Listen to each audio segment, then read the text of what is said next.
Hello, and welcome to Just Figure It Out, a podcast to inspire and encourage our listeners to pursue their goals.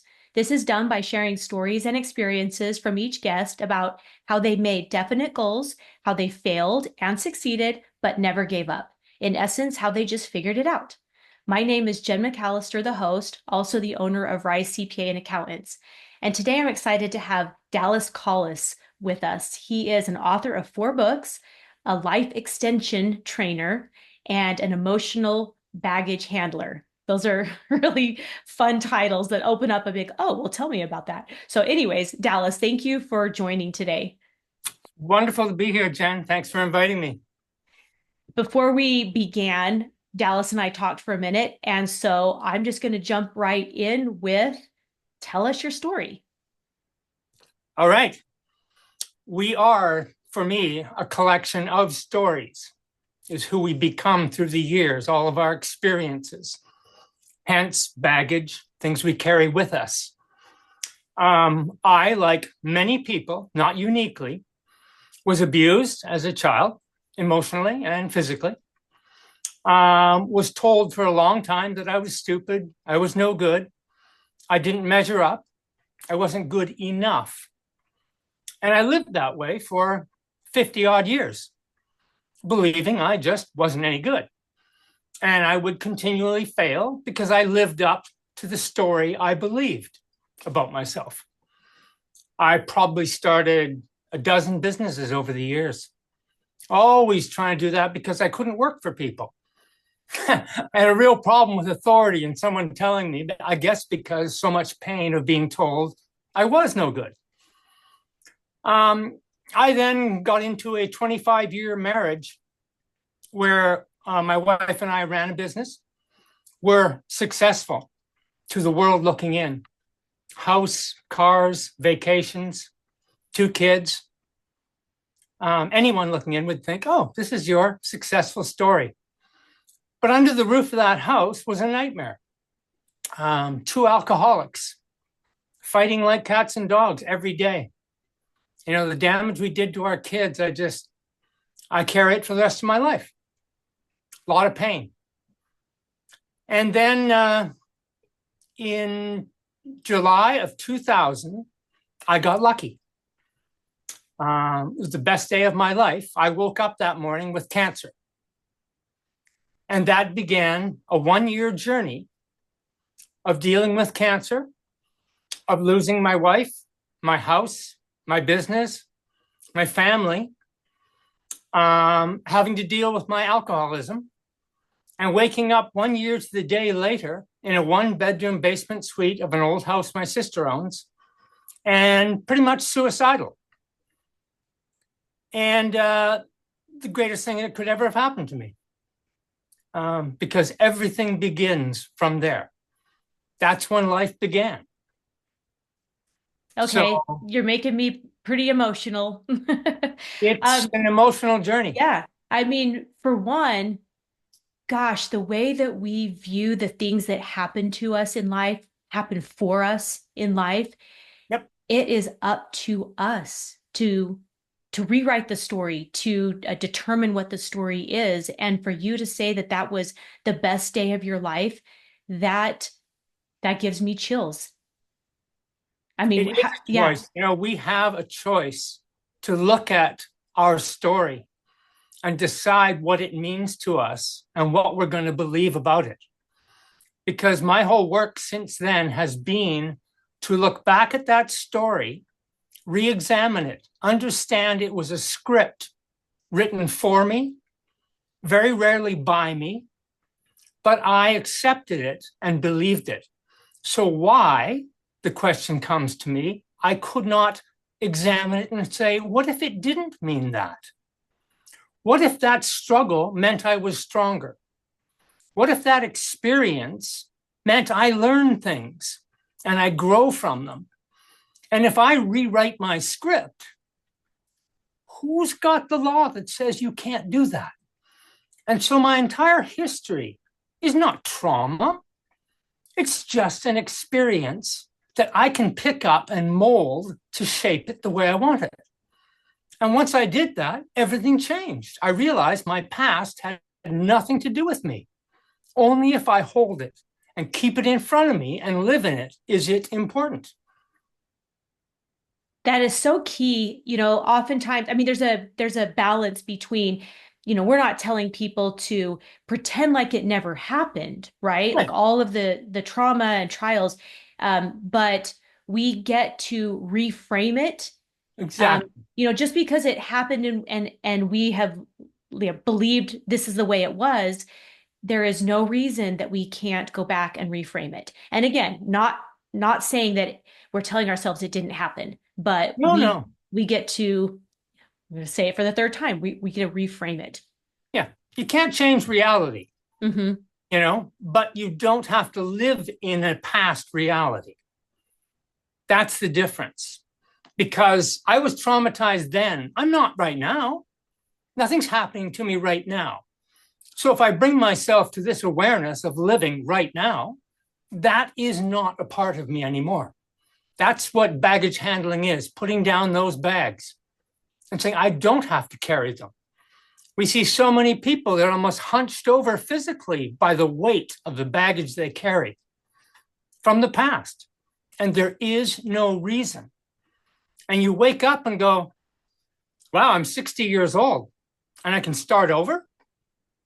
That's one of the great lessons is it's never too late. And you have so much ability and power within you that you didn't realize.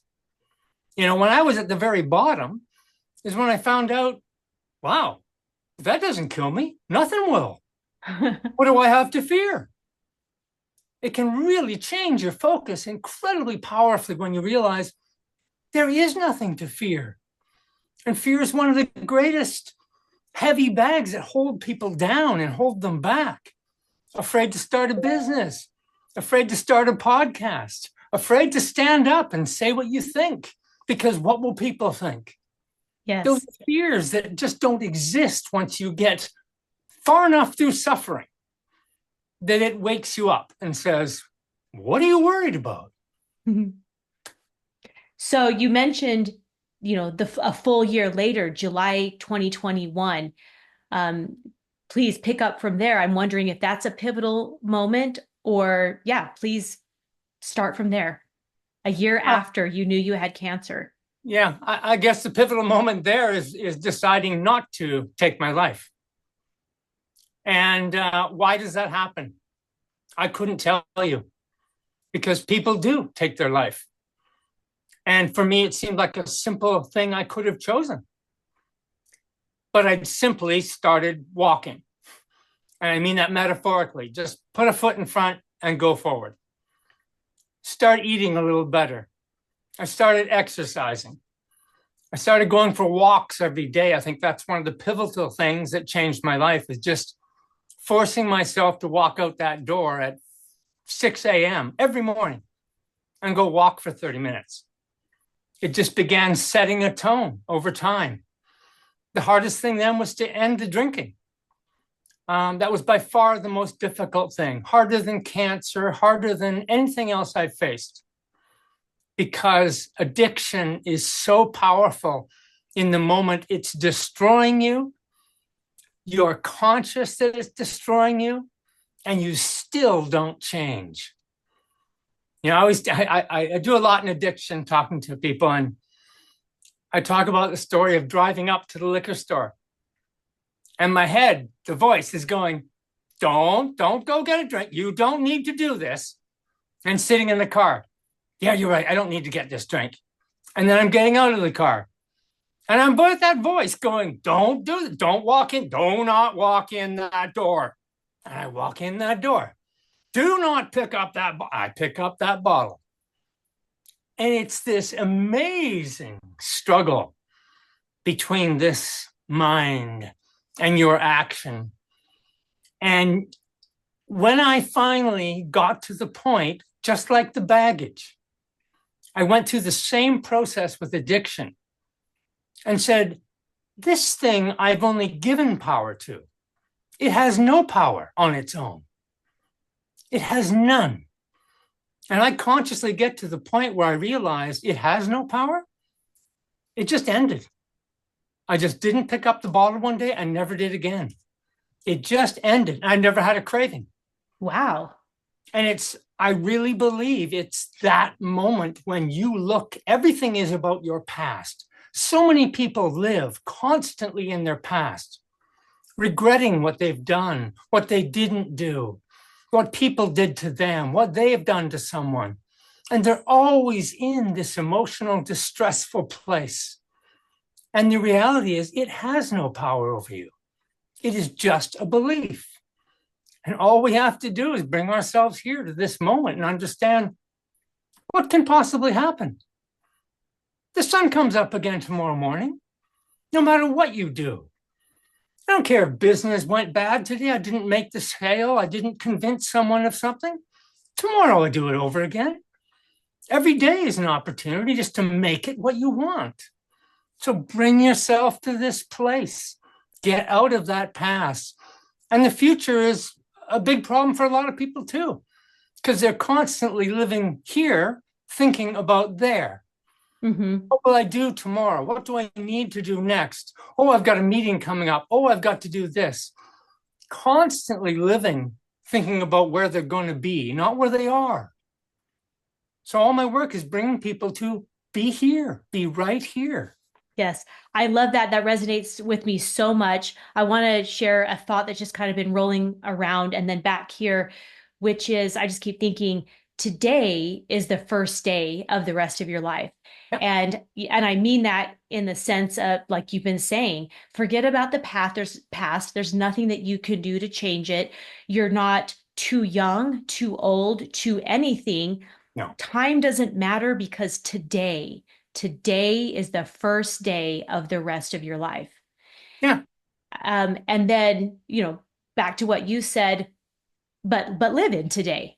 Of course, it's we need to plan for the future, have some goals for sure, but then being present here and today. Yeah. This is the only place you can do the work is right now. Yes. You don't work tomorrow. You No. don't work yesterday. Yeah. I say to people, you have 16 hours to live your life. If you sleep 8 hours, you have 16 hours while you're awake. And that's all you will ever have is those 16 hours. So people go, oh, it's so difficult. I don't know what to do. You only have to do whatever is difficult for 16 hours. You don't think about it as tomorrow or next month or next year. Just work today. So I work with people in business and I'll say, there is no competition in your business. It doesn't exist because no one can do what Jen does in the way Jen does it. Nobody can duplicate that. So how could someone compete with you?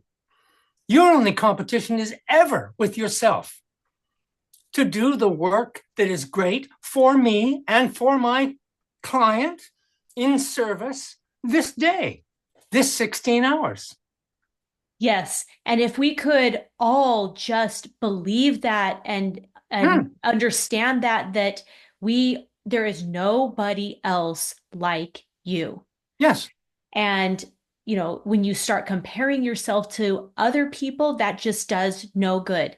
And I'm repeating much of what you've said because I believe it to my core is we should only be concentrating on becoming the best versions of ourselves. And with that is giving ourselves grace because we're not saying become the perfect version of yourself because no one can be perfect, but give yourself grace in the mistakes and also believe that there is more in you. And, there's the competition and it's a healthy competition. This competition should make you feel inspired and empowered to do better, to be better. Yeah. Oh, I couldn't agree with you more. So tell us more about your journey because I'm interested how this got you to the place that you are now where you are able to help so many other people. Well, and I don't want to make this sound too simple.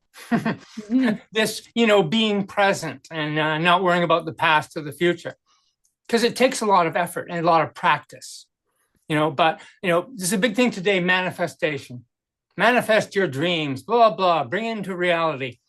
The reality is everyone has manifest their life to this moment by believing it, by thinking it, by acting it.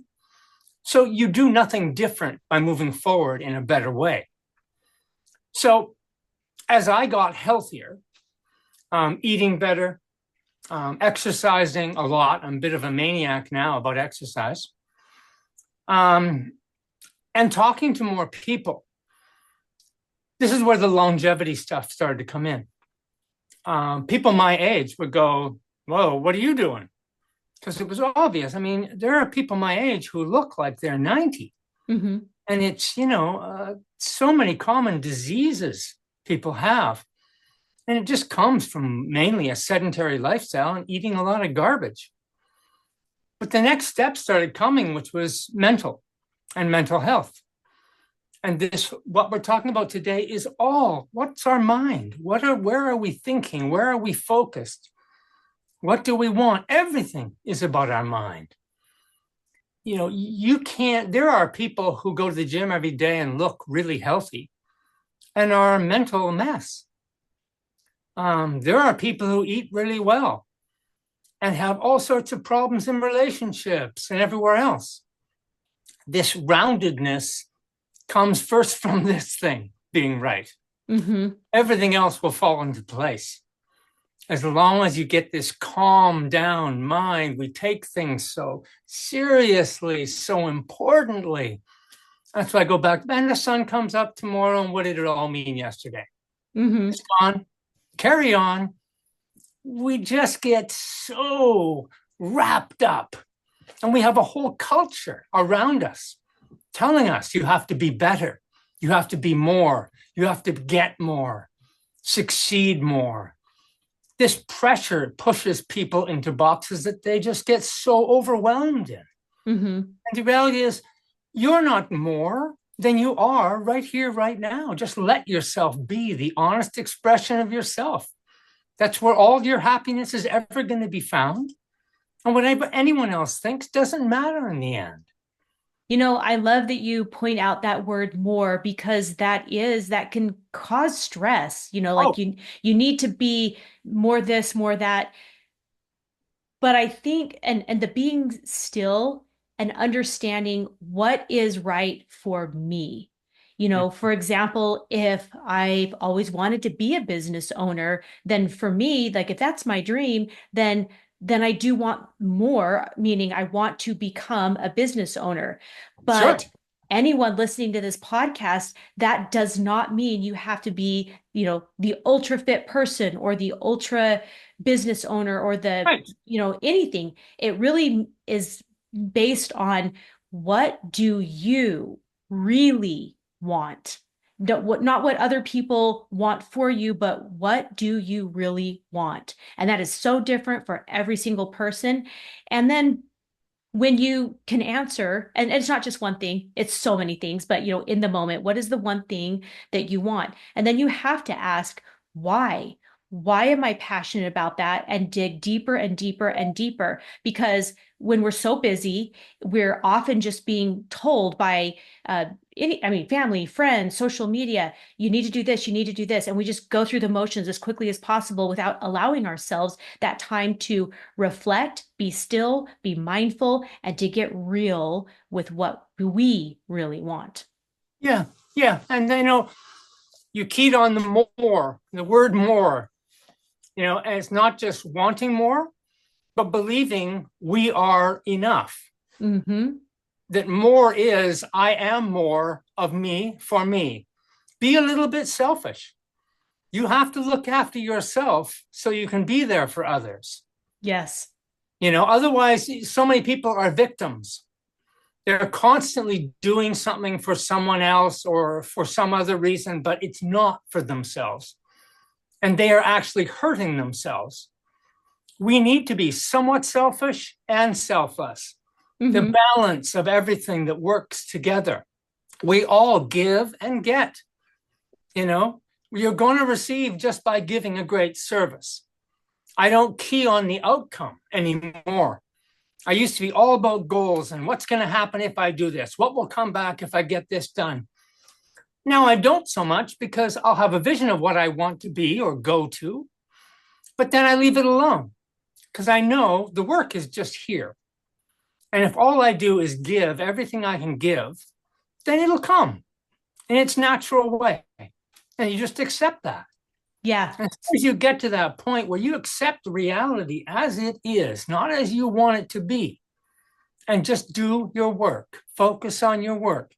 I talk about a great tennis player flying around the court, hitting balls like effortlessly, the state of flow. And that comes from not trying. You're just letting yourself be and go, your skills fly, let it happen. Just Yes. let it go, and you'll see what comes back to you is far better. And you destroy stress when you accept yourself, the circumstances, the world around you, and just function the way you can. Yes. And a word that keeps coming to mind is surrender. Yes, Surrender to the flow. And to be really clear, this does not mean giving up. It's very oh, different. Sometimes people think like surrender might mean giving up, but it is not at all. I feel like it's almost an action verb, to surrender in some it is. sense. It is. You're actually taking control of yourself when you surrender. My trauma was a bag that controlled me. Soon as I surrendered to its reality and said, yes, it's real, it exists. However, it doesn't have to control me. I have surrendered to that power, so that power doesn't affect me. It's when we struggle against things that they are made so powerful that they control us. As soon as we surrender to their reality, they no longer have the power. So it's in our struggle that everything pushes back against us. Yes, very, very, very wise words. Circling back, I had a thought that you're talking about, becoming a little healthier each day, kind of, and mixing that with today is the first day of the rest of your life. What I mean is, if you have been unhealthy or sedentary your whole life, and you just think like, well, this is my lot, this is just what it is, Absolutely. false. You Right. know, begin today. Eat the first healthy bit of food, take the first walk. Again, there is no such thing as I'm too old. It is just a number. We don't know how many days we have in this life.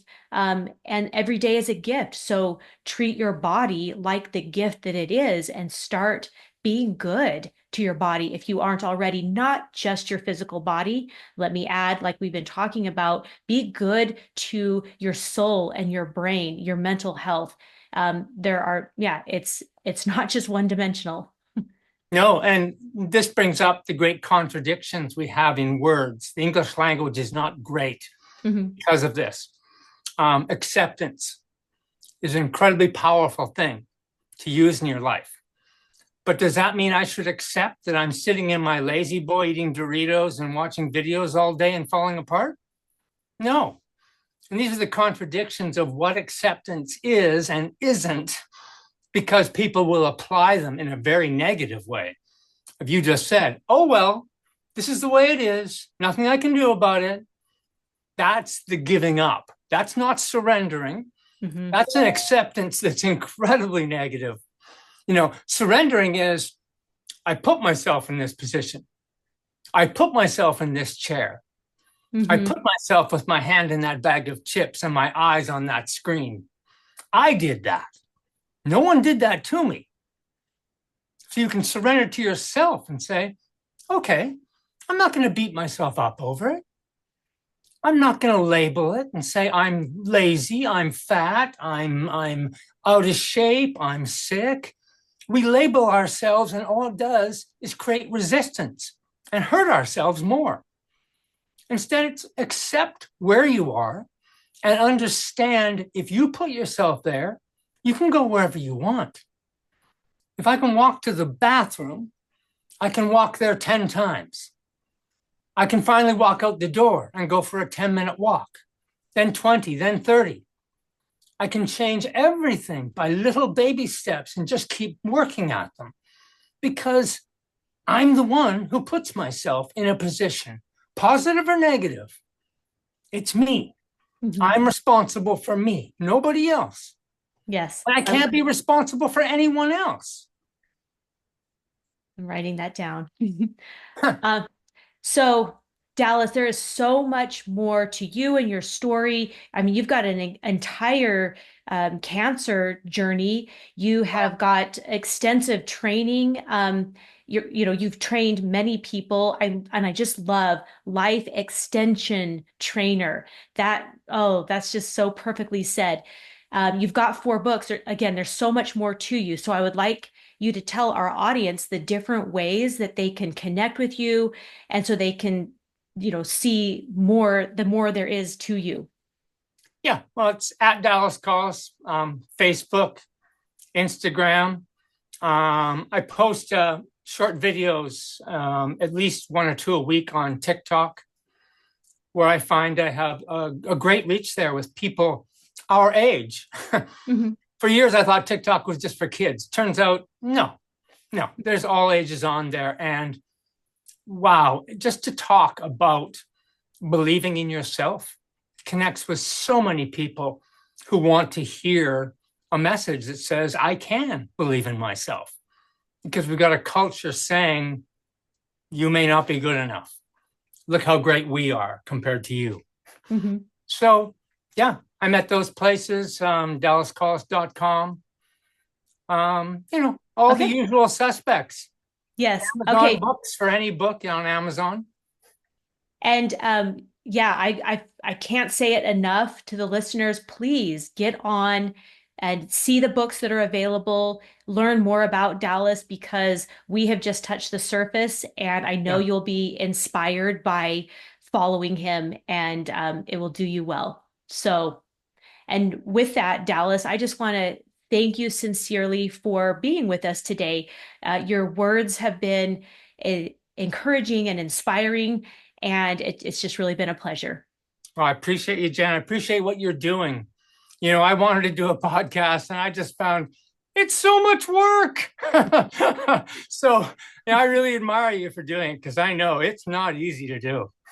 Thank you. Yeah, it does. I mean, it's one bite at a time, just like Yes, one trip to the bathroom, one trip to the mailbox, one that's guess at a right. time. Yeah. And with anything in life, we can break it down into small bites. Yeah, Then if we want to do it and it's for the authentic reasons, then we can do the thing. absolutely. I always end by saying we all walk the same hard road. We just have different shoes. I love that. Perfect way to end. So we'll wrap it up. This is Jen McAllister, the host of Just Figure It Out, also the owner of Rise CPA and Accountants. Until next time, friends.